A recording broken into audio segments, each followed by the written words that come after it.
Hey guys, so we have the Windsor Sensor XP12 and it doesn't start up. So most of the time when it happens, it is the cord, and as we can see the cord is in like a bad condition.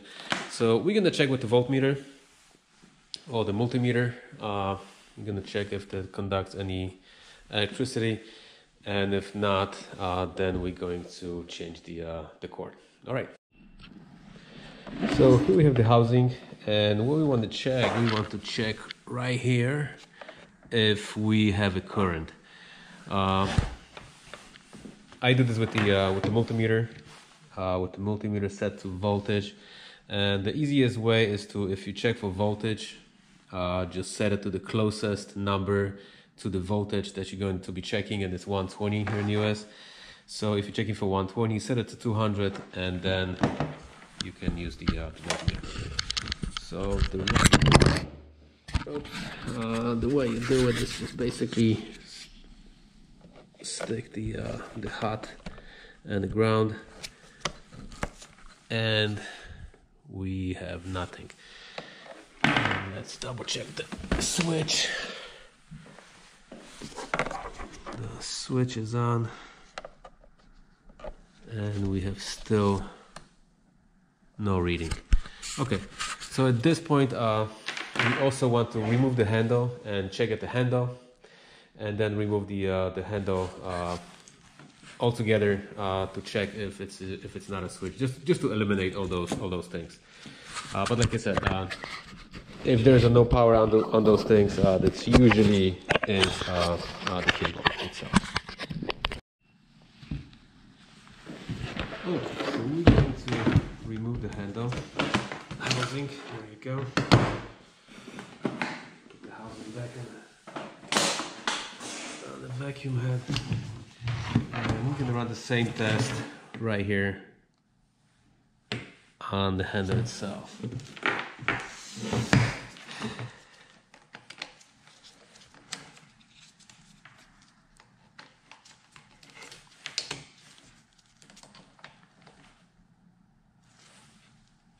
Check the switch is on. So yes, it's still 0. And then we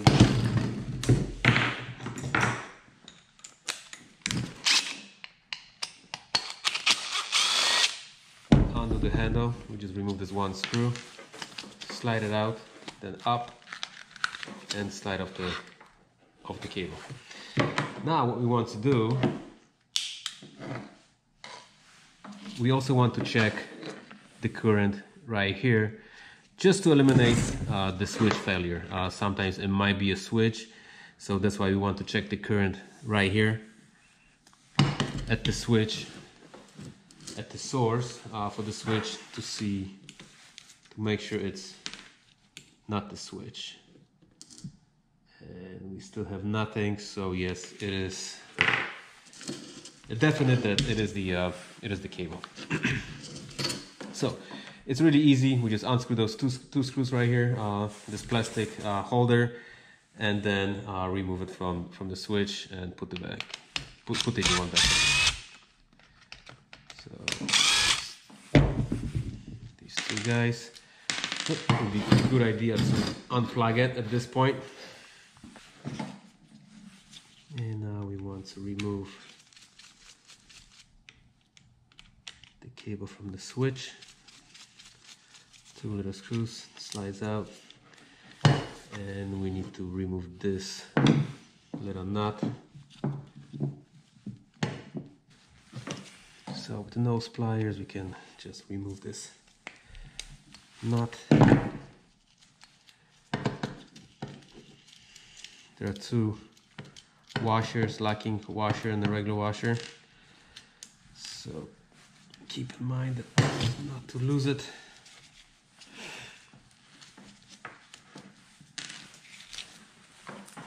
Remove it from the handle.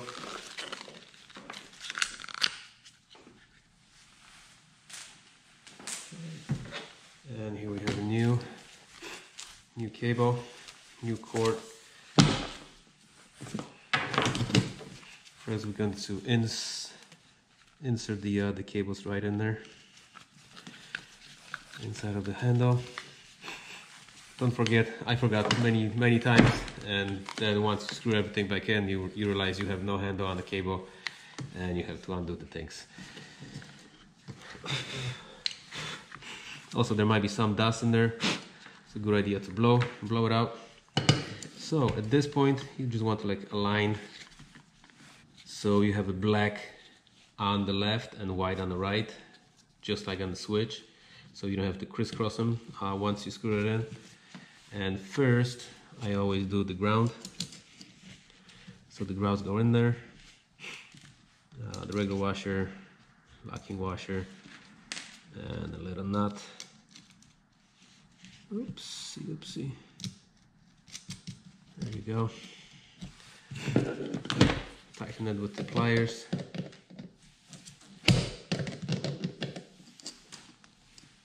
And it doesn't have to be like super tight, so this is way enough. You don't have to use any wrench or any ratchet. Then you put this back in.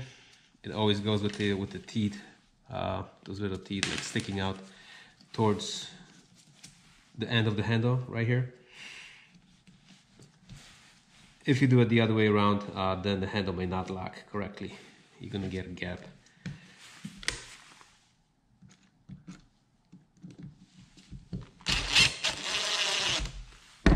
Screw this back in.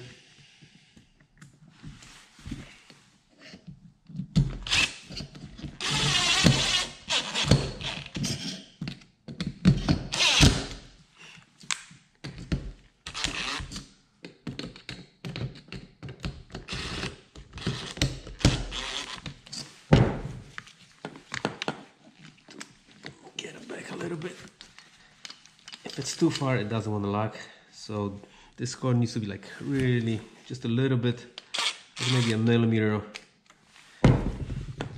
beyond the holder, that plastic thing. Yeah, like this.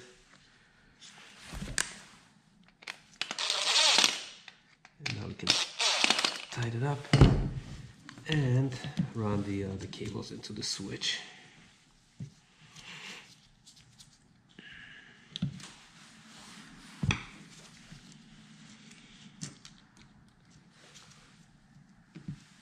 So make sure the hot wire go into the hot,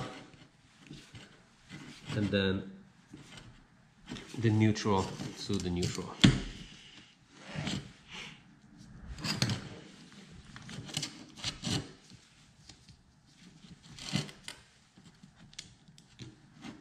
Yep, there you go.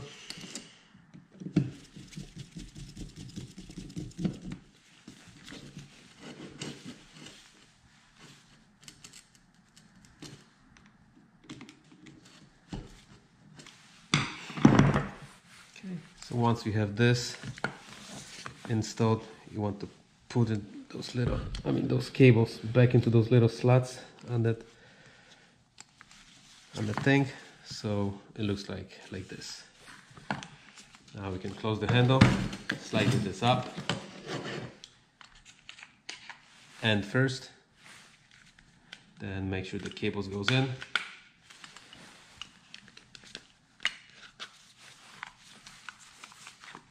Pull the aluminum rod out, slide it back in,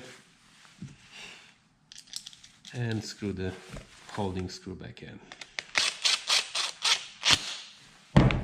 And we're done. New cables installed. So let's test it out if that was the case.